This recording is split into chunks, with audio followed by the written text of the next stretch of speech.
Get the point. Take a step forward. Tuona kwamba kuna relationship marriage yenye watu wana struggle, most of the time they are struggling with communication. Hata mtu akisema shida yetu tu ni in-laws, shida yetu tu ni finances, communication lazima ikuwe hapo. Because if you can communicate well, you can deal with 95% of the problems. So, communication and conflict resolution. Many people, mtu anaongea, then they say we have communicated. Communication lazima, one person is speaking, the other one is receiving, the other one is giving feedback. Many times in marriage, watu wa wanasema, pengine tuseme mzee akisema, amesema, mama kama amekasirika, huwezi ongea naye zaidi ya hapo. But unajua, yesterday we were talking about faulty foundations. Sometimes, umepata mtu mwenye is not your friend, you cannot even communicate. I've been asking many people, wakati wananiambia, they are married to such and such a person, hawezi communicate. Nawambia, tell me your love story. How did you meet this person? How did you get married? People have no love story. Hakuna story mtu anakuambia ati nikakutana na yeye nini, anasema alikuwa church, alikuwa hivi. Namuuliza, but that's not a love story. Those things you are telling me, anybody can say them about the person. So I hope you understand faulty foundation. Mtu mwenye wezi communicate na yeye, unapata unamuogopa. You fear the person, you can't even speak your mind. Faulty foundations. Let me share with you from the Bible, from the book of Genesis chapter 13. The book of Genesis chapter 13. The Bible says, Genesis chapter 13, from verse 1 all the way to verse 13. Lakini sitasoma yote because of time. Get your own time. And the Bible says, and Abraham went up out of Egypt, and he and his wife, and all that he had, and Lot went with him. Abraham was called by God, and God told him to leave his fatherland, aende nchi ingine. Lot went with him. God never called Lot. God called Abraham. Lot went with him. God has called you. There are people who are going with you. God has not ordained them to be in your life. What happened? Lot went with him. Then Abraham was blessed. God blessed him. And he had riches, he had cattle. And there are Christians who don't believe that God can bless you even financially. And people think that ukiwa maskini, that is when uko mtakatifu. That's a lie. I don't know which Bible you are reading. You know, when you read the Bible, most of the time when God blessed them, he blessed them financially. Job was 7 times richer than he was in his later life than the early life. When Hezekiah was blessed and added years, riches were also added to him. So God blessed Abraham. When God blessed Abraham, Lot was also blessed. And the herdsmen of Lot, the herdsmen of Abraham, walianza kupigana because they were blessed. They had all these riches. You know, sometimes there are people in your life muna separate because God has blessed you. Some people, unataka tu kushikana na mtu, you are with them, kutoka kindergarten, nursery school, primary, high school, mumeenda college, you are married, na unataka kuwa, you are proud that rafiki wako wa 1 year is still your friend. That's okay. You can have a friend like that. Lakini some people, they are going with us. And sometimes the blessing of the Lord necessitates that you separate yourself from some people so that God can continue blessing you wherever you are going. So what did Abraham do? Wakati aliangalia, akaona there was strife between the herdsmen of Abraham and the herdsmen of Lot. Alimwambia ya kwamba, Abraham said unto Lot, verse 8, let there be no strife, I pray you, between me and you, and between my herdsmen and your herdsmen, for we are brethren, let us not fight. That is what I have been telling you since yesterday. Let us not fight. Usikubali kupigana. Don't allow somebody to make you something you are not. Abraham was not a violent man. Yeye aliona the herdsmen were fighting. He said, we are brothers. We are not going to fight. Let us separate. Na akamwambia, look at this country. Choose. You choose south, I go west, I go north. Choose west, I go east. Choose up, I go down. Whatever you choose. Akamkubalia ya kwamba, wewe utachagua, mimi nitaenda wherever. And Lot looked, na akachagua the best. Many times I've seen families watu wanapigana. They are fighting over property, they are fighting. There are many businesses that have gone under. Look at some of the supermarkets, chain of supermarkets we have had. Without me naming names, people are fighting. The father died, they fought, the supermarket went down. Nobody ended up getting anything. Now their children are suffering because they were fighting. Na wangekubaliana, pick what you want, me I will pick the rest. If you will forget everything I tell you this week, one thing please you will remember. Let not somebody's ugly make you ugly. Kama mtu ni wa vita, usipigane. Wewe mwambie, naona we are fighting, what do you want? Pick, choose and go. There is one man who told me, the wife alikuwa amemkula kichwa sana. The man alimwambia fanya hivi, naona tunasumbuana. Chukua, take everything you want and just leave me. She took everything for sure. And almost all this everything, he had worked for it. Alisema chukua, just take.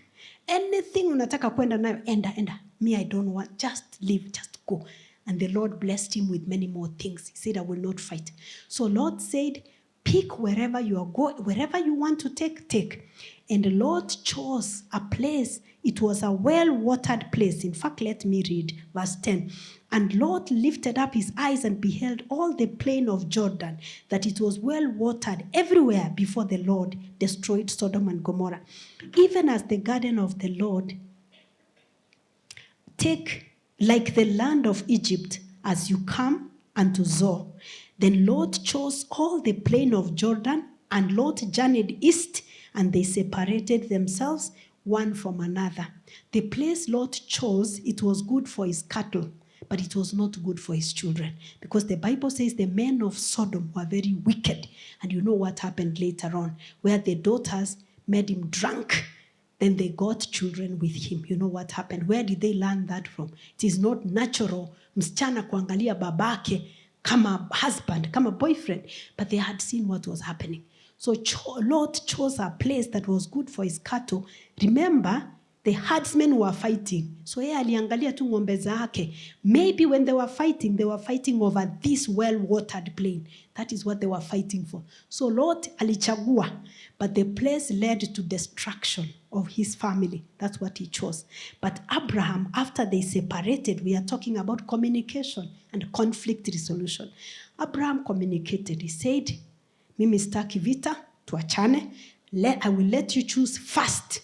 I don't know how many of us, hata kwa familia, you can allow people to choose first. You are having an issue with your spouse. How many people will just say, just choose first, me I will choose the rest? How many people? Many of us unataka you want to choose. You want to choose first, wengine wajipange. Mimi nitachukua, wengine wajipange. Do you put your spouse first? Do you put your children first? Because it's not always about you. So they went, but after some time when you read that verse, you will see that later on when Lot was attacked, Abraham went back to rescue him. So, haikuwa kwa ubaya, alimwambia tu wa separate. Let me go back by asking you, dear friends, the Lord has called you, that's why you are here. It's on a weekday. Ungekuwa too many places, kuna raha sana hapa Kisii Town. By the way, if you didn't know, Kisii Town has been leading in many things, be it HIV, be it sex work, and currently Kisii is leading rates of cervical cancer. You know, cervical cancer is sexually transmitted. Promiscuity. Hiyo tulikuwa tunasema jana. Watu wame normalize immorality, infidelity is normalized. So our women are dying of cervical cancer because the transmission is happening, because either they start sexual activity early, they have many sexual partners, or the partners of these women, the men, have many sexual partners. So the women are now having cervical cancer. So I'm trying to say kuna raha, and there's so much money in Kisii Town, by the way. If you didn't know, I can tell you. Ile pesa ina circulate in Kisii Town, ni karibu pesa ina circulate Eastleigh. So in Kisii Town, you could be making so much money right now. Hata M-Pesa inafunguliwa usiku. Na Nairobi M-Pesa zimefungwa 5. But in Kisitau, nikilala kwa hoteli, midnight M-Pesa is open, meaning there is money. So you could have been doing so many things, but you have come here to sit here to listen to the word. God has called you, but there are people who are going with you. Are you willing to have difficult conversations? You separate from some people who are going with you. And sometimes it's not for bad. The way young people say, not for bad, sio kwa ubaya. It's because you have been blessed and God wants to bless you more with a family, with children, with material possessions.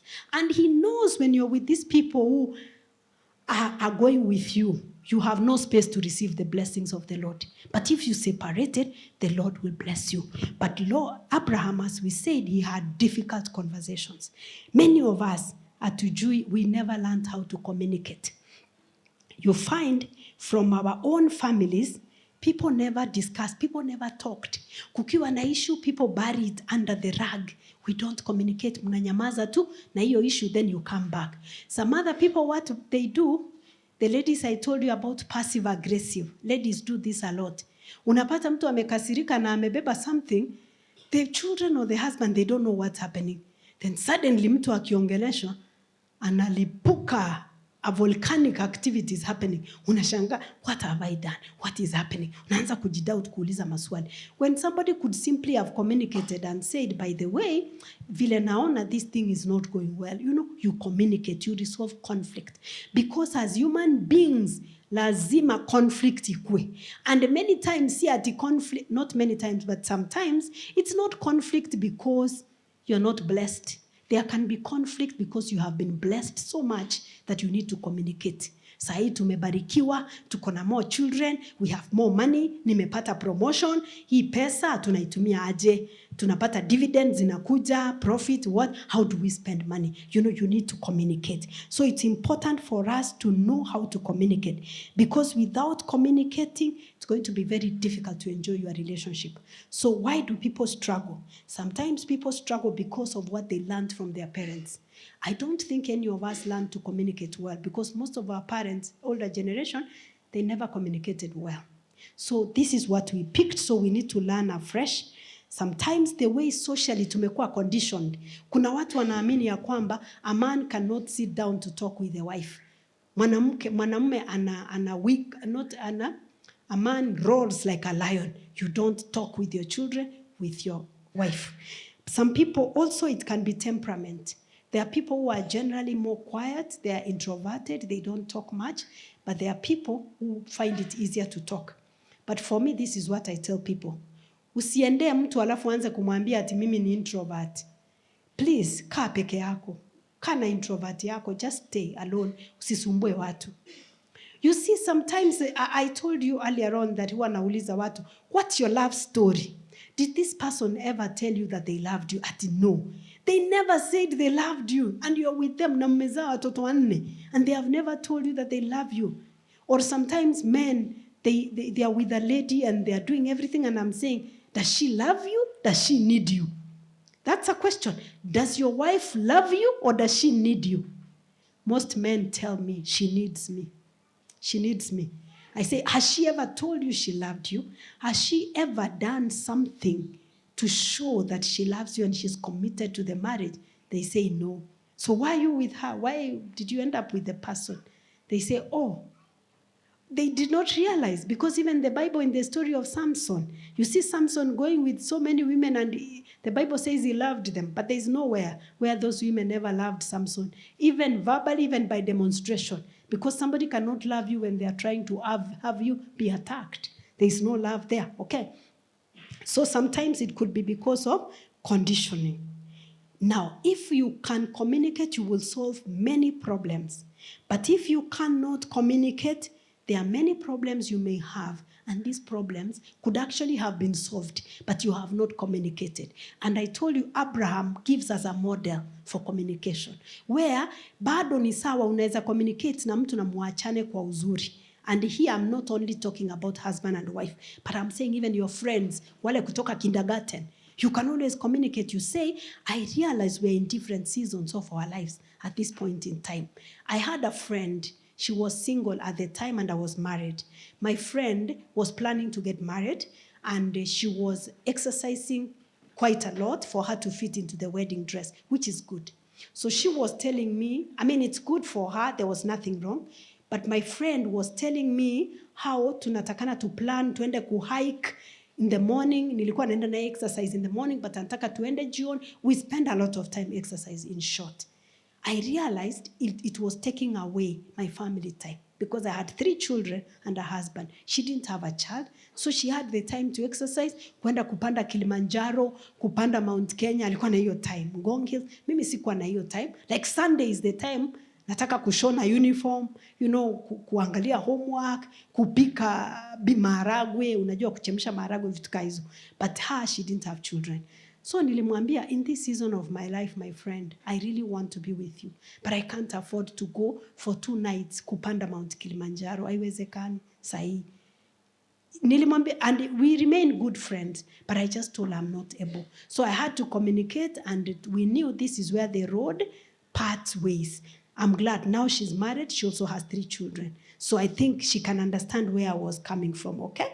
So I'm going to share with you tips on how you can communicate well. And then I will, because I know we don't have a lot of time today.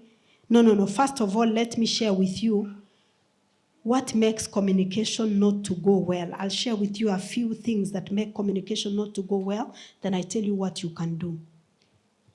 Sometimes, and this is something that people do a lot, they shut down. People shut down. Unapata somebody is communicating with you, uko hapo statue, umemnyamazia. I've said this many times. That is emotional abuse, by the way. Many times, me, I used to think watu wengine ndio abusers. Me, I'm not an abuser. But I realized there are times my children are talking to me na nawanyamazia. Because nimekasirika. My husband is talking na nimenyamaza. Na ignore. Because I'm angry. But that is emotional abuse. It's okay to be upset, but you just tell somebody, right now, I'm not ready to talk about this. Can we talk about it later? And when you have said that we talk about it later, make sure you come back and you talk about it later. For some people, you can never solve an issue. They keep on bringing other issues. Umewahi uliza mtu kitu, for example, unaanza tu kumwambia something, anakwambia, hata si kama wewe uko perfect. Hata wewe si perfect. Hata wewe ulifanya ukafanya. Already sasa ana deflect hiyo conversation. Na wewe ulikuwa unataka tu kuongelelea just this issue right now.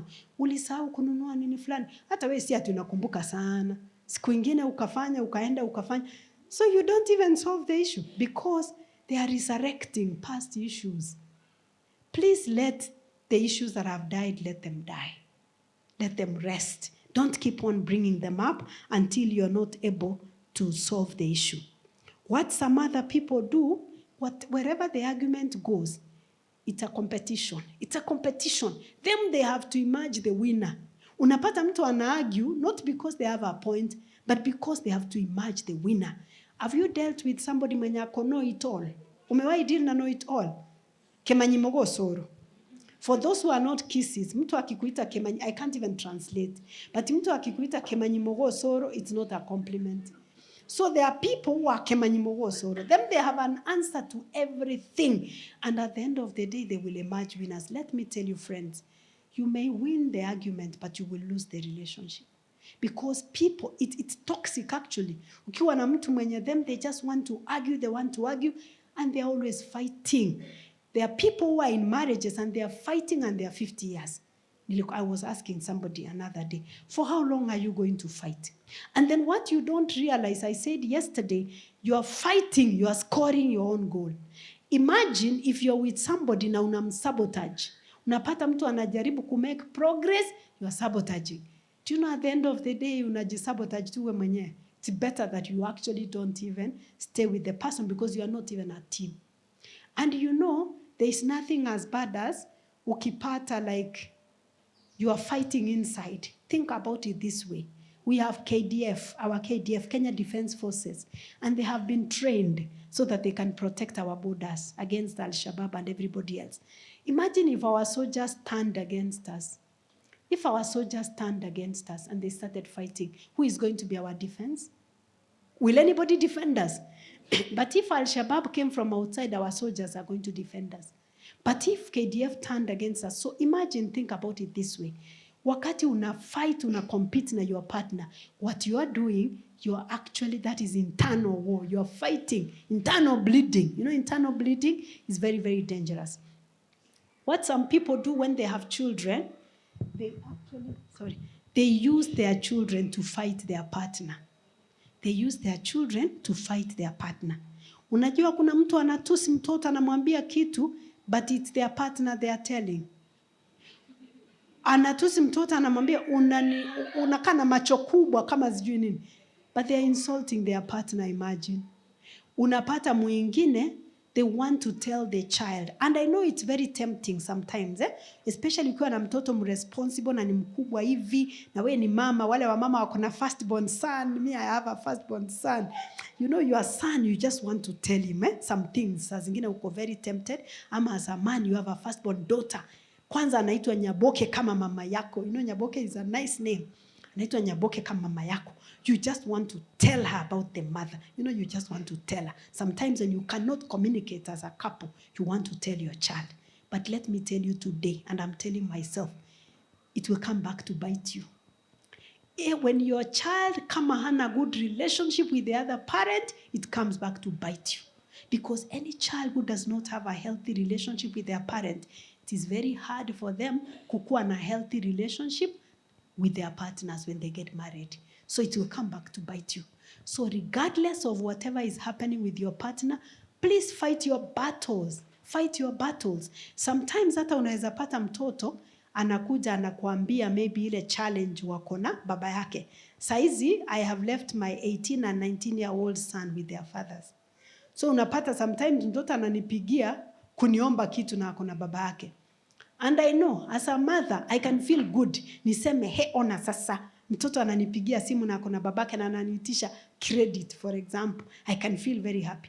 But I normally ask them, baba ako hapo, have you asked your father for airtime? Anasema, ataniuliza maswali, mami we tuma. Namwambia, no, mi niko Kisii. Baba ako tu hapo. Umemuitisha na amekataa. Ati hapana we tuma. Uliza baba kwanza, akisema akupei, then I will send. Na imagine wanaitisha baba na anawapea. Ama mtoto ananipigia simu anahitaji mkate. Ati mami, I need bread. Mko na baba yako hapo. And I can send the money for bread and feel so good that I'm a good mother. Ndio maana mtoto anaacha babake ananiitisha. But I know if this child does not have a good relationship with their father, he will not be a good husband. And it will come back to bite me. So at the end of the day, anasema lakini dada ongei. Unajua dada ongei. Anamwambia watu wako tofauti. People are different. Hata mimi mtasema naongea sana. So it's okay. Your dad is different. But you need to understand that you know this is your father. I'm not talking about a case whereby mtoto anakuwa abused. Because again, I've seen parents wenye wanaumiza watoto, the other parent does not speak up. So siongei about abuse. But I'm talking about a case whereby unaona mtoto ana struggle na relationship, haongeleshi mzazi mwingine, and then wewe ndio unachangia. Ama wewe ndio sasa unataka kusema akafanya. Ama mtoto akikuja saa zingine mtoto analeta case. My son can tell me, mami tulikuwa tunaenda na dadi mahali fulani nikasema hivi, dadi akaniambia hivi, wewe unaona aliniambia vizuri. But I wasn't there. Then I say, did you talk to him about it? Why can't you talk to him about it and say this? Ati no, mami nakuuliza dadi akisema hivi, wewe unaona inakaa sawa. Nasema but I wasn't there, so I don't know whether it's okay or not. You can ask daddy next time what he meant when he said this, you know. So you just say something like that because that way you are teaching the child skills to communicate. Otherwise, kama humsaidii, utajipata umetenga mtoto. And this child is going to suffer later on. And as I said, it will come back. Because they do not communicate. They don't treat each other like they are the most important thing. So for a moment, just listen to your partner. You know, you can even disagree with somebody, but listen to them. You can listen to what they are saying. If somebody, for example, hata anakuja anakuambia, anataka kuanza bar, they want to start a bar, and you know you are a Christian, it's very easy. You start saying bar, sasa unafikiria kweli? Like, what are you thinking? You're starting a bar selling alcohol and whatnot. But then you know you can listen. I'm just using hiyo kama example. You know you can just listen. You say that's an idea. It's also a business venture, by the way. But have you thought about it? You don't take alcohol. You'll be selling alcohol. Hata watoto wako watakuja wanaona unauza pombe. The money you are using is from alcohol. It will break families. There will be a lot of pain because of the alcohol. Do you think that's a good idea? You know, you can listen to somebody, umpe time, even when you disagree. Whether it's your child or your partner, you can always just wait for them to finish. You don't have to interrupt because hawezi kufanya kazi. That is not a good idea. The other thing that you need to do is, even as you are listening to somebody, don't be a statue. We call it active listening. Whether it means saying, okay, I see, I get it. Do you know that there are people who go and pay money to have somebody just listen to them? Na anaongea na analipa anasema umenisaidia, and you have not said anything because you have listened to them and you're encouraging them and you're telling them, tell me more about that. You know, sometimes we assume that we know people. You know, mind reading. You read somebody's mind, you say, alisema and this is what they meant. But you know, it's good to ask, you have said this. What did you mean? What I'm hearing is this. Did you mean to say that? If only we can listen to skize to a bit more, we can do more listening. And don't assume that people don't have solutions for their problems. You know, many times somebody tells you, unaruka kumu advice. Never give somebody advice unless they have asked you for their advice. Unless somebody amekuja clearly amekuambia, nipe advice. Do not jifanya kemanyi mogo soro. Just listen. You can even ask, what do you want to do about it? Ungependa kufanya nini? Ama ungependa nikusaidia aje? Because sometimes hata mtu anajua, they want a specific way of helping. So actively listen. Pay attention to what somebody is telling you. The other thing that you can do is use appropriate phrases. Use appropriate phrases. Like you can say, I hear you. I see. That makes sense. Oh, I get it. I see what you mean. You will see how your relationships will transform magically. Kwanza wale teenagers, unasema ati teenagers hawapendi kuongea, hawapendi kuinteract na wazazi. Just practice this even tonight with your teenager. Utashangaa. Uketi tu msikize useme, okay, interesting. Tell me more. Alafu, what happened? Then the following day unamuuliza, by the jana ulikuwa unaniambia hivi. You know, people pay a lot of money kusikiza tu mtu tu anaongea. Many times my children huwa wanasikia nikifanya my online sessions, niko kwa room pale. Inakuwa tu wanakuja wananiambia, lakini your client tumesikia tu ni yeye mwenyewe akiongea. You know, because they can hear I'm not talking. Of course they are not hearing what the client is saying, but anajua tu niko kwa room na niko session, mtoto hajasikia nikiongea. Amesikia tu nikiintroduce na nikimaliza session. Na ananiuliza how much have they paid? Nasema this much money. But mama hujafanya kitu. Nauliza nisijafanya nini? Sini yeye ameongea. Naambia but ni session yake. It's their session. I've just given them an opportunity. Ameongea na amepata solution na amesema nimemsaidia. Try it with your teenager. Don't jump into conclusion. Mtu anakuambia vile alifanya something very, unajua saa zingine unasikia mtoto anakuambia ama your spouse anakuambia ile kitu alifanya. Na unaona haki ulikuwa unafikiria kweli, but you don't say that. But you listen. Some people don't feel safe in marriages because their partner hawezi kukupatia chance kuongea. Na ukiongea anakufanya ufili ya kwamba wewe ni mjinga zaidi. They don't listen. So next time you are going through something, hutashare. Si ndio? You won't share, you keep quiet. Then you keep quiet, you go and share with somebody else. Kitu imekutendekea something very dear to you na uambie your spouse. Unajua inakuwa infidelity sasa. You know when it comes to infidelity, many times people think it's men who are unfaithful. But do you know that women wako more unfaithful emotionally? You know there's emotional infidelity. Women are more, they commit more emotional infidelity than men. Because you will find they are sharing deep, intimate secrets with their friends and with the other work. Unajua watu wako na work spouses, ule spouse wa job. They are sharing very deep things and their spouse does not know. Sometimes it may be because they don't feel safe. You don't feel safe with your spouse. Ukimwambia, unaona maybe anakujudge, maybe anakukondemn, maybe kitu kama hiyo. So it's a two-way traffic. I think that is what I can say. Another thing you can do, listen a little longer. Listen a little longer. This one I've applied and it has worked so well. Nikipata mtu akiniambia kitu, maybe amekuja ameongea, huwa namuuliza, is there anything more that you want to tell me? Is there anything more that maybe I've not asked you? Maybe kuna kitu ingine? Anything more you want to say? Hata wakati umeona ameongea sana, they realize that you care and you are paying attention. But you know, saa zingine mtu huwa anatuongelesha na tunataka amalize. You are just looking. Already umejenga nyumba gorofa umemaliza when somebody is talking. Ama you are listening to answer. In your mind already huwa unafikiria ile swali utauliza. You know, many times inakuwa frustrating. Nimeenda places, nimeongea, na mtu ananiuliza swali. The same thing I talked about, somebody is asking me a question. Huwa nashanga, were you listening? Ama ulikuwa tu unangojea uniulize swali. Another thing is, somebody anakumisunderstand totally. You said something, but what they tell you is totally, unapata amekumisunderstand. So I wish we can have the skill of listening. At listen both to the words and to the body language. You know, sometimes ukiangalia body language ya mtu, you can tell who is with you. Do you know, if you decided to listen and to hear, hata ikiwa ni mambo ya infidelity, when your spouse is hiding something, unajua utajua. When your spouse is hiding something, you will know. Utajua, I don't know, but there is something I'm not hearing. When we grew up, tulikuwa tunajua ukifanya kitu yoyote mamangu alikuwa anajua. She knew. Unakuja na nakwambia vile kuna kitu imetendeka shule, niambie. Kwani unajuaje? Niambie nini ilitendeka shule. Niambie, unasema, kwani, how do you know? Because anakuangalia body language. She looks at the way you are coming. Anasema, enjerogo choba, the way you are tiptoeing, kuna kitu imetendeka. And she was always right.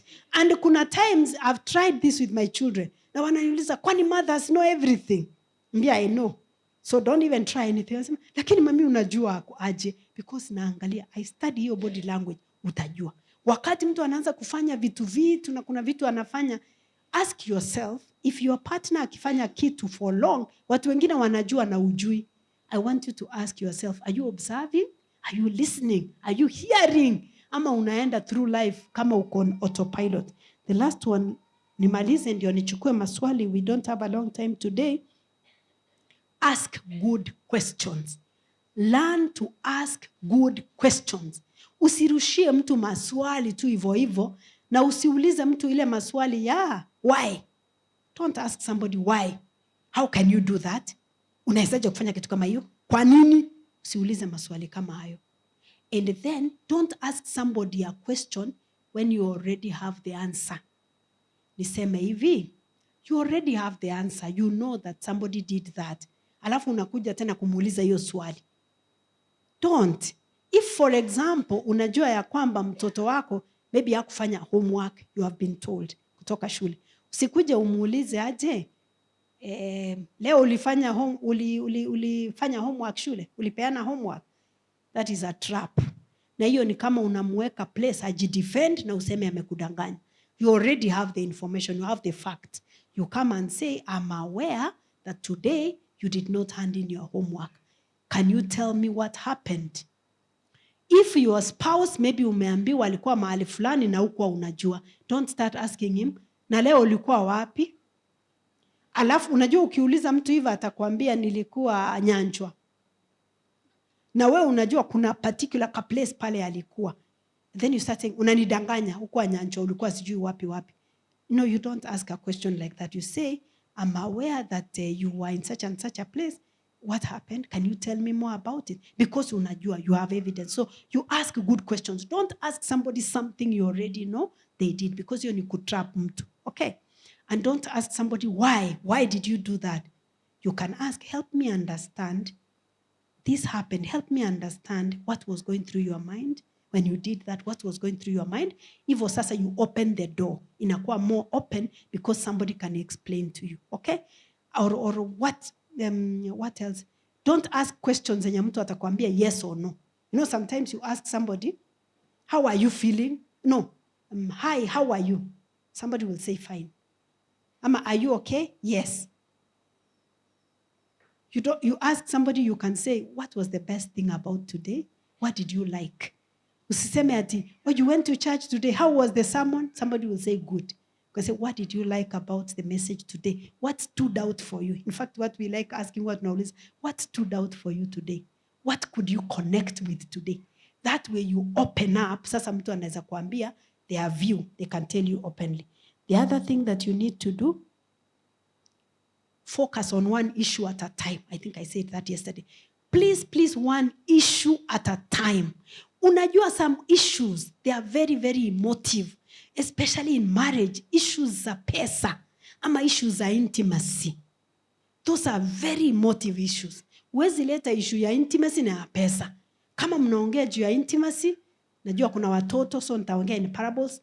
Kama kuna issue ya intimacy, uanze kusema, and when was the last time ulinunulia dress? If you have an issue ya intimacy, mnaanza kuongea. Na ulinipatia pocket money siku gani last? You don't bring issue ya pesa na intimacy pamoja. You address that one issue at a time. And if your partner ameleta issue, usianze kuleta ingine. Maliza hiyo kwanza, then you say, okay, are we done?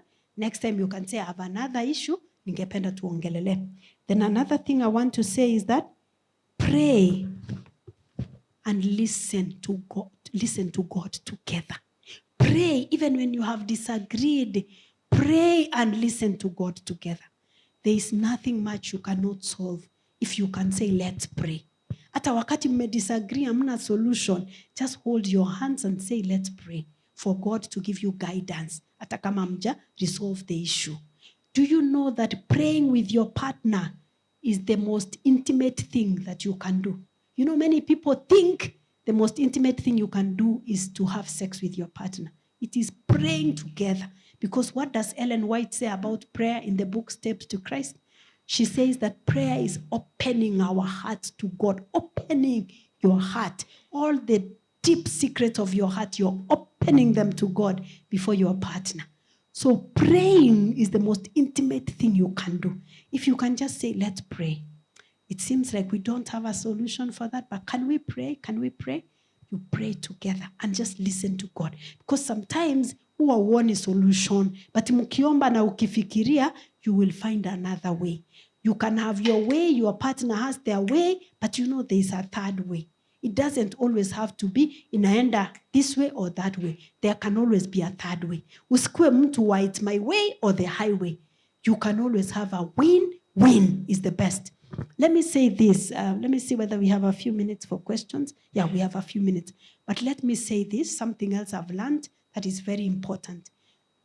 If somebody or your partner is telling you something, you don't have to argue over what the person is telling you. You don't have to defend yourself.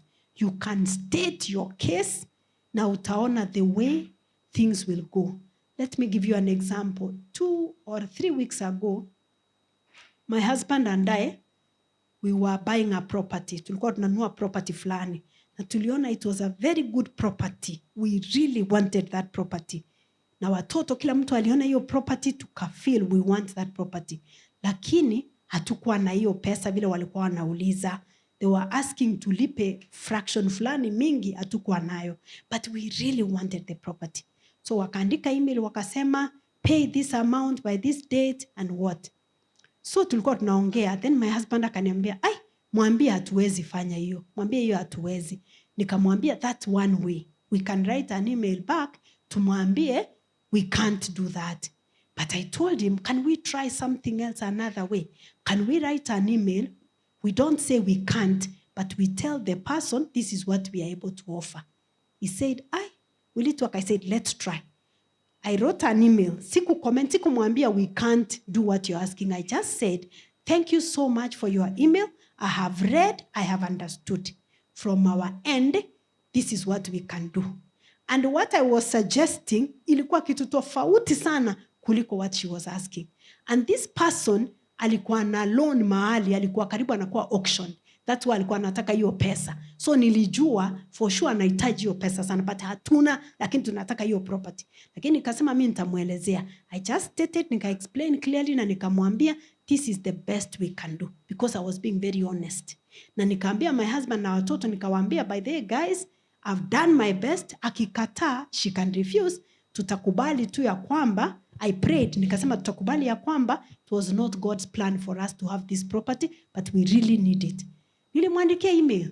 The following day, she wrote back. Simply akasema, that's okay. We were shocked.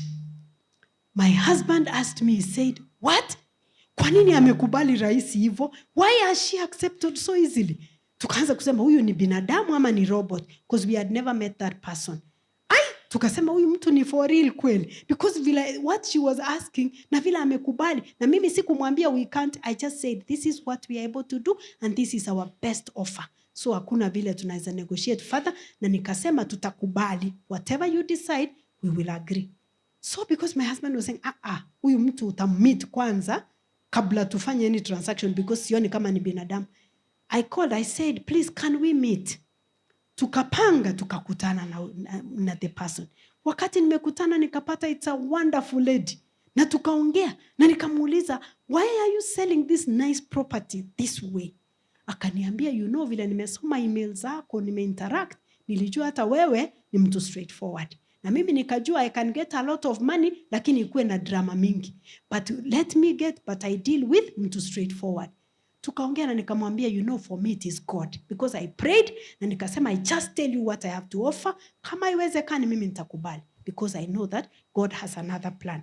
So in short, what I'm telling you, even when somebody is telling you something na unaona ya kwamba haiwezekani from your part, you don't need to argue. Kusema ati hapana, yawezekani siwezi nikakubali. No, that is their opinion, that is their view, which is also good. But just say from, it's good you have said, I understand, I hear you. But from my end, this is what I'm able to do, and that's it.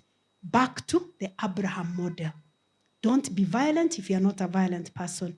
You can always communicate, you can always separate with somebody kwa uzuri, because God might have called you to your destiny. Somebody is going with you. So the blessing of the Lord will necessitate that you separate with this person. You were single, you had friends. You got married, you have been blessed, you have children, you have a husband. God may be calling you to separate with some of these people so that your focus is on your wife and your children. At this point, you were used to going with the boys, kuenda ku watch football and everything. Now you need to play football with your children. So it's okay to separate at that point, not for bad, but because the Lord has blessed you. Amen? I don't know whether there's a question or so. We have a few minutes before we end. I'm aware there's a meeting that is coming up. That's a child. So today we were handling communication and conflict resolution. If you have ya leo ama ya jana, you're welcome. Okay, please go ahead. Upatiwe mic ama unaweza project voice. So that's a very common. Hiyo ni very common, especially in many Kisii homes, where baba alikuwa ananguruma kama simba, alafu unapata mtoto, children find it easier to talk to their mothers. It's not your fault. Whenever there is a strained relationship between the older and the younger, it's the fault of the older. So nataka tu kukuset free, kukuambia kwamba it's not your fault. And your father is also a child. I know, probably hata yeye pia, he grew up like that. He didn't know any better. I believe he loved you and he was not out to harm you. That is what he knew. But I'm trying to say it's not your fault. It is normally the responsibility of the older one to create a relationship with the younger one. Now, this relationship was not created. But you know, you need to deal with that, because if you don't, either utapata we pia watoto wako utakuwa hivyo, ama ukue too permissive to the point of pia wakue spoiled. Because kuna watu wanasema, my father was very harsh with us, sitaki kuwa firm na watoto wangu. So they let their children have their way, inakuwa kadadika mami. So you are reacting to your dad's parenting by being permissive. So it can go either way. But I like the fact that you are aware that this is what happened. So what you may need to do right now, it's almost impossible to change your father, especially kama aoni ya kwamba kuna shida. It's almost impossible. So you cannot even face him kumwambia that this is what happened. What you can do is that right now, you can try as much as you can to relate with him, kuongea on the things that he likes. You can talk with him about the things that matter to him. not about the things that matter to you. That's how you connect with somebody. When I'm having a conversation with my father-in-law, because sahi najua akona lifestyle diseases and he is managing them in a healthy way. He has embraced a healthy life. When we talk, huwa tunaongea about the newest things that you can do. Naongea chia seeds. Umejaribu chia seeds. Umejaribu flax seeds. Have you tried, water, lemon water? Tunaongea juu ya hizo vitu. Na anakuwa very interested because that is what matters to him at this point. Kuna zile vitu which matter to me, but I know nikianza kuongea na hivyo, na yeye pia sasa he starts talking about the things which matter to me, which are my children and their university education. So he comes there. So for you, because you are the one who is aware, you can actually extend that olive branch. You do as much as you can. Don't push yourself too hard, but you do. You talk about with him, kama ameretire. Talk about retirement and what can he do. And then you cannot expect all your siblings. Kila mtu amereact in their own way, but you can only do your part. Sometimes when you do your part, you may find that wale wengine wanaona wanasema, things have started improving. And also in your own relationships, I know you are young now, but in your own relationship, God willing, if you get children, you also need to be very keen, because normally what happens, either you become like your father or you become the complete opposite of your father. Both of them are not healthy, because there are certain things that your father did which were right. So you can just look, you pick the ones he did that were right, the ones you didn't like, you can change them. Overall, if the relationship did not work when you were younger, it may not work now. And it's okay. If you try, it doesn't work, you can accept that. You know what? It may never be perfect. But within your means, do the best that you can without expecting him to change. He can change, but most likely he may not change at this point. Yeah. Okay, thanks. Don't know that there's any more. Naweza kusema hata kama wengine hawaoni, hii wiki iko maneno. Na mama, Mungu alikutuma. Na kama mwenye hawezi kuona, Mungu ameenda kumaliza kazi yake. Kuna jambo mimi naweza kuongea ya chana, sababu leo I came late. Ukiona hawa wawili wakiungana wanaitwa kitu kimoja. And the men you do struggle to get, but they forget. Really they do struggle. Mkianza hata ukimwambia kupepe kwa mgongo, anaweza. Mkifika kwa pastor, hata pastor anaweza kusema, hawa wawili wameungana watapendana hadi roho isimame. Sasa kitu tu nitasema, yale leo nilikuwa nataka comment, sio question. Sijui ni nani anaanza kuharibu boma ya wa kwanza. Mwanaume anakuita majina mazuri sana, mpaka unakubali huyu ndio wangu. Lakini ikifungua net, ndio huyu, anasema ndio. Sasa wakiungana, kufika kwa nyumba, ndio imeanza. Yale majina alikuwa anakuita mwanzo, mkianza, imeisha. Sasa imeenda wapi na ni nani anaanza pita? Thank you so much. Let me talk about, asante sana ma'am. Wacha niongee about seasons. Pia kitu nimeona changamoto sana, we may not understand that our relationships, our marriages go through seasons. We don't have one season. Yesterday it was raining, today it's dry. So the way yesterday we were dressed, we were shivering, sahi nimetoa sweater. Because it is not that I don't love my sweater, naipenda, but because I don't need it anymore. So pia tunatakana tuelewe ya kwamba tukiwa kwa ndoa kuna seasons. So wacha niseme hivi, there is what we call the romantic phase of any marriage. Imekuwa studied na imekuwa documented. The romantic phase of a marriage is between 0 to 3 years generally. 0 to 3 years is the romantic phase. That is when it's butterflies and rainbows and chocolates. Yale maneno matamu, kupanda, kupalilia, hiyo iko.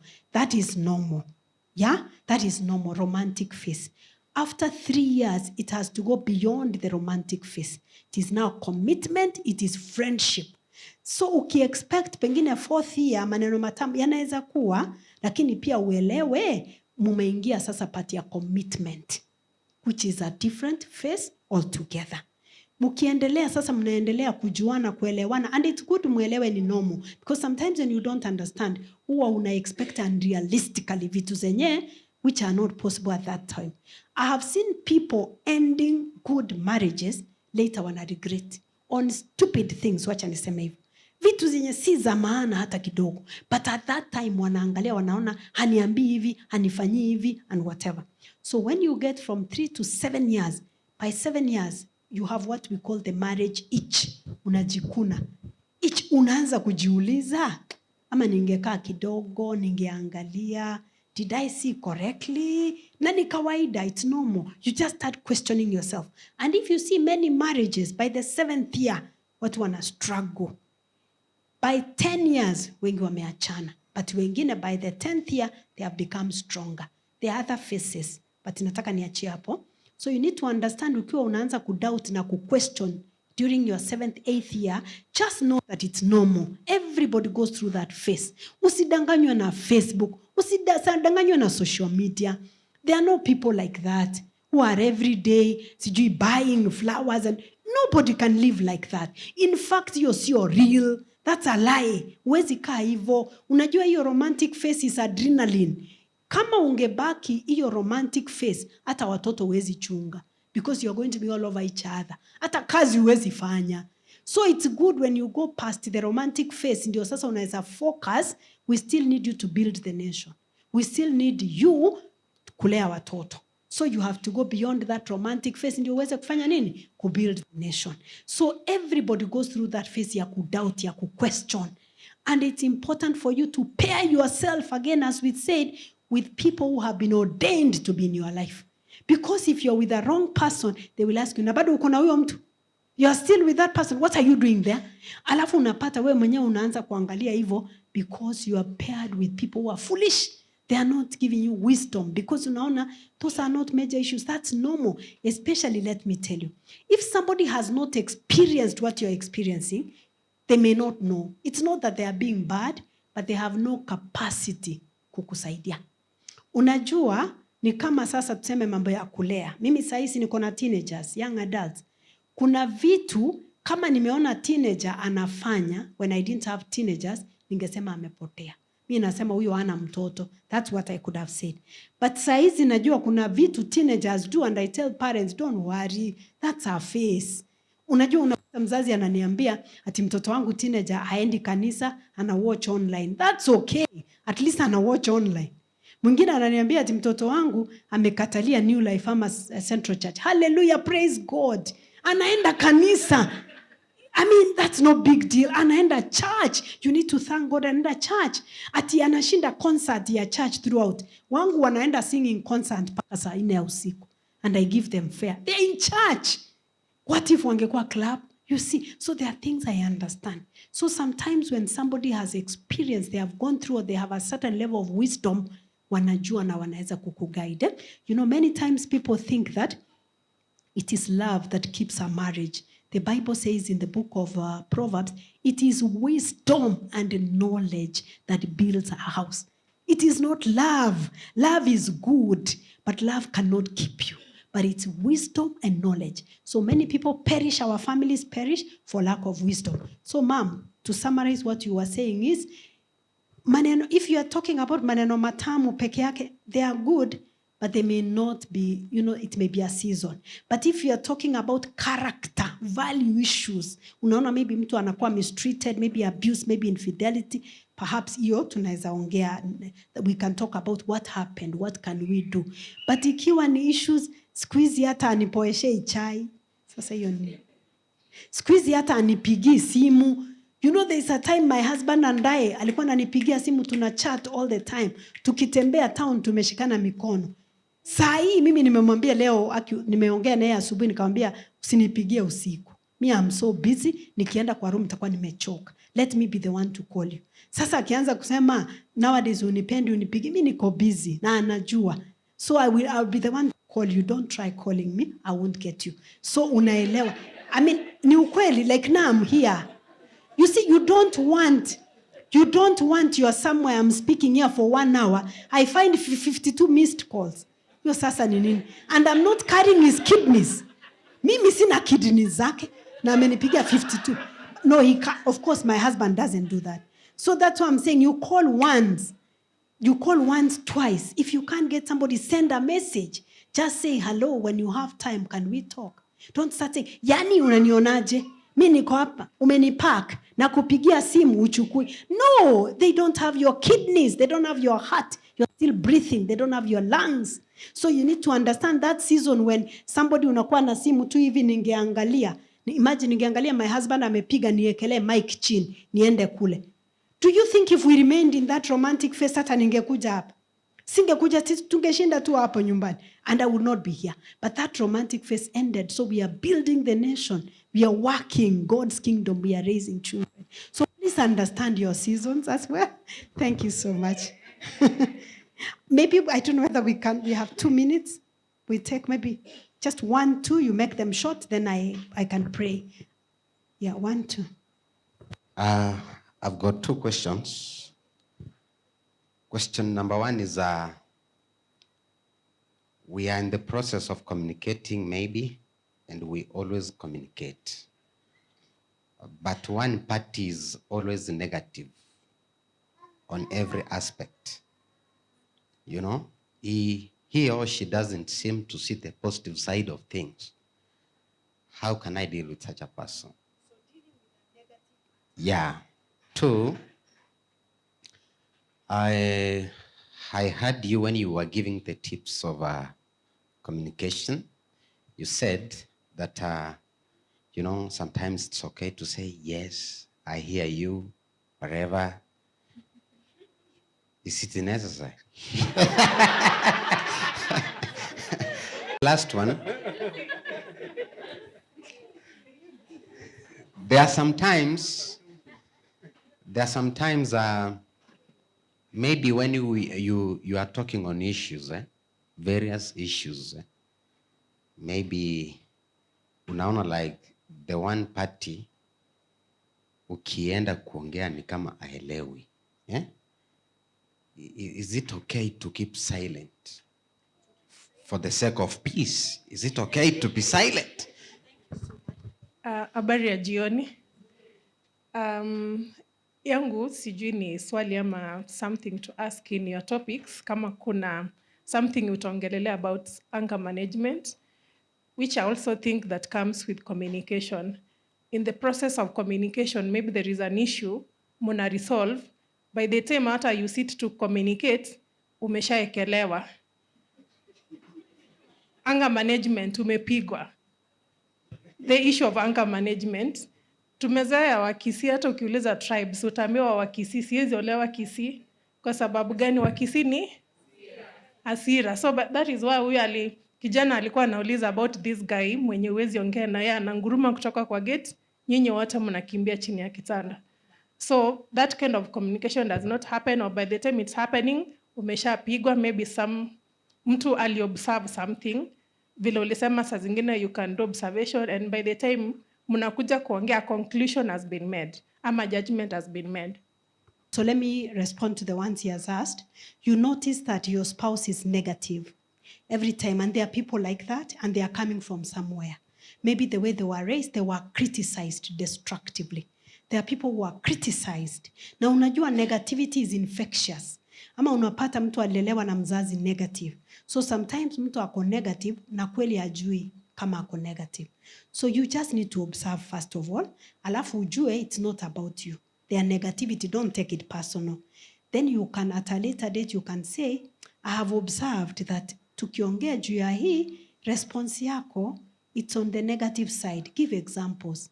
Can you tell me what it is about? Is it something you want to work on? Akianza kujidefend, acha hapo mwambie, I just think it's good for you to know. But akikuambia, yeah, am I negative like that? You can say, please, I want to support you. This is something you may want to work on. Because many times nakuambia nyani haoni kundule. Somebody can be negative, anakuambia me I'm realistic. Sometimes when I have couples, moja ako negative, one of the partners, nikiwaambia, akiambiwa na the partner anasema, no, me I'm realistic. Alafu namwambia, really, are you realistic? You know, so you try to intervene. Some people come to see, they say, I was so negative. There are people who have confessed. Amesema nilikuwa so negative. And you know, let me tell you, many times ukiwa negative hivyo, it becomes a self-fulfilling prophecy. You are negative, even when you are going to succeed, you don't, because you always look at vitu negatively. Mvua ikinyesha una complain, badala ya kufurahi juu ya kuna maji, kuna chakula. You see, so there are people negative and they are coming from somewhere. Most likely it's a childhood issue. They can be helped, but they need to be willing to be helped. Then unasema kusema yes, what is it necessary? It's very necessary because una connect na mtu emotionally wakati anaona kama unamuelewa. And you know, many of us, we were not taught to emotionally connect. And if you don't emotionally connect with your partner, you cannot enjoy a healthy relationship. Because mtu anafeel kama they are not being understood. Hata ukiongea tu mtu tu ako hapo anafanya vitu zake busy, it's very necessary for you to it even encourages somebody. Anaona unamu-encourage, they even speak more. Many parents even say, mtoto wangu aniongeleshi. My child just shut down. When I talk to the children, they say, before you finish, amekukriticize. Mtu akishinda kukriticize, nobody, especially teenagers, nobody wants to be criticized. Everybody wants to be encouraged. So iyo ina encourage mtu ana feel like somebody cares for me, somebody values me. You can never get enough of that. Then the other one you've asked is, naongelesha mtu, alafu unaona amenyamaza, or maybe they are not listening. Is it okay for you to keep quiet? No. You can keep quiet, but you must tell them why. Because if they you see they are not listening, you also keep quiet, you are letting their ugly make you ugly. Don't let somebody influence you negatively. Just let them know that I really want us to have this conversation. Lakini nikiona, naona ni kama you are not listening. Do you want us to talk about it another time? Because naona kama usikizi. Akikwambia nasikiza, unamwambia, but you are arranging the books as we are talking. Unapanga viti. Would you like to sit down so that we talk? Ukiona habadiliki, unamwambia, now, because it seems like the conversation is not going anywhere, I have no option but to keep quiet. So that's different than if you just keep quiet. If you just keep quiet, you are being passive, aggressive. It's not healthy. Remember yesterday we said every day you are choosing and changing yourself every day. So it's good for you to just say, hii conversation naona iendi mahali. For that reason, I have no option but to keep quiet. That's it, that's okay. But you always have to communicate. Don't say, na yeye aniongelesh, na mimi simuongelesh. You communicate. So the last one is, she's saying, munaanza kuongea na anger issues. People have anger issues because of childhood issues. Maybe as a child, somebody was beaten, unachapwa na unaambiwa usilie. You bottle the anger. Usipolia unachapwa, ukilia bado unachapwa. Ama you are silenced. Kuna wazee wa Kisii walikuwa wanasema nakwa na nakura. I've spoken, I've finished. Nobody can express themselves, nobody can talk. Children grow up having anger issues because they are bottled. So they are going to pour that anger on their spouses, on their own children. Some of that anger causes people to get into addictions, to commit suicide, to even get cancer and other autoimmune diseases because I'm a suppressed anger ndani. It doesn't go anywhere, it stays inside. So this is the thing. If you have a partner na mmeanza kuongea na yeye na umeona before you finish, unasema umewekelewa, it is totally unacceptable. Even according to the law, even as a Christian, nobody should ever lay their hand on you. If you allow somebody to lay their hand on you, you're failing yourself and you're failing God. The Bible says in the book of Romans chapter 12 verse 1 and 2, be ye not conformed to this world, but be transformed by the renewing of the mind, so that you may present yourself as a living sacrifice, not a dying or a dead sacrifice. A living, your body is a living sacrifice. So when you allow to be beaten and you allow that, I will tell you something, nobody is abused as an adult for the first time. Nobody allows themselves to be hit as an adult for the first time. No. Many times when people come to me and they're in an abusive marriage, relationship, I ask, who taught you that it's okay to be hit? And I always say, I'm guessing this is not the first time you're being hit as an adult. And it's not, because they were conditioned as children to know it's okay to be hit. So there is a problem with the one hitting and the one being hit. So there is a problem. They both need help. Because what made you feel it's okay to be hit by an adult? Somebody's anger is their problem. So for you, it's to say, I notice that anytime we're having this conversation, it makes you to act in this way. Is there a problem? Is there something that I need to know? And let them know I love you, I'm here to support you. And I will help you to deal with the anger. But will not hit me. But I will help you, I will support you. Just let me know how I can support you. Sometimes even supporting somebody includes holding them accountable and letting them face the law. That is helping them. Because there are people who only change when they have been held accountable. But watu wengine when they are allowed, unasema, mzee ama mama anakuanga tu hivyo, huyu anakuanga tu na hasira, then you just keep quiet. I know a man, finally I'm finishing, a man who the wife has been using anger to get her way. And I'm giving this example deliberately because many times tunasema ni wazee, which is true, but also there are women who use anger to get what they want. So this woman, wakianza kuwa na issue, disagreement, anachemka, ana scream, anapiga makelele. The man is a very peaceful guy, hapendi stress, and elder wa church. Anamwalao, she just gets her way because ananiambia for the sake of peace. I asked him, for the 20-something years you have given in, has it worked? Has it worked? He said no, because now she keeps pushing boundaries because anajua nikipiga makelele, nikiscream, she lets me have, I let him, he lets me have my way. I told this elder one thing, and I've told you before, every irresponsible behavior has an enabler. This lady was being enabled by her father. Alikuwa ana throw tantrum, baba anampatia what she wanted. You have continued the dysfunction the father did. So you are allowing it to happen and you're teaching your children to do the same thing. So I told him, just tell her, I hear you. This is very important to you. I can see that this is very important to you. However, as a family, we are not able to make that expenditure at this point. Will she scream and rave and yell and shout? That's okay. But you will just say, excuse me, go to the room. Let us scream and throw tantrums and go wherever. But for you, you still stick to that. You say, as a family, this expense is not possible with us. And he started doing that. And the lady started getting angry, more angry. I said, that's okay, that's okay. But after some time, it worked because she realized the anger was not earning her anything. And he felt better because the elder was getting sick and getting broke and begging and borrowing and stealing money to, okay, maybe not stealing, but begging and stealing from another kitty. Stealing from another kitty from children's school fees to please her for 20-something years. It had not worked. So you cannot partake of somebody's anger. Your emotions are your responsibility. Your anger is your responsibility. Let people manage their anger, support, encourage them, but do not partake of their anger. It might even include separating yourself physically. If they're in a house, just get out and say, I'm going for a walk. Go for a walk. But remember to go with the child for a walk. Whatever is not safe for you, it's not safe for the children. Take the children, go for a walk, go and have dinner, come later. That is how you teach people to take responsibility, to take action. People will take action when they know that, people will change when they know that their actions have consequences. But when there are no consequences, they will continue doing that. Pushing boundaries, it never works. Okay. God bless you. Let me pray, then we can meet tomorrow. Let's pray. Father, in Jesus' name, we thank you once again for speaking to us.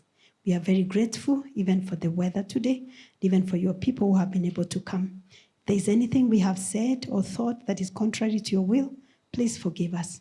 I want to pray that you may continue giving us understanding, giving us opportunity to come and sit at your feet and listen to your words. May we not just be hearers, but doers of your word. Bless us. Keep us safe until we see each other tomorrow. For it in Jesus' name we have prayed and believed. Amen. God bless you. Get the point. Take a step forward.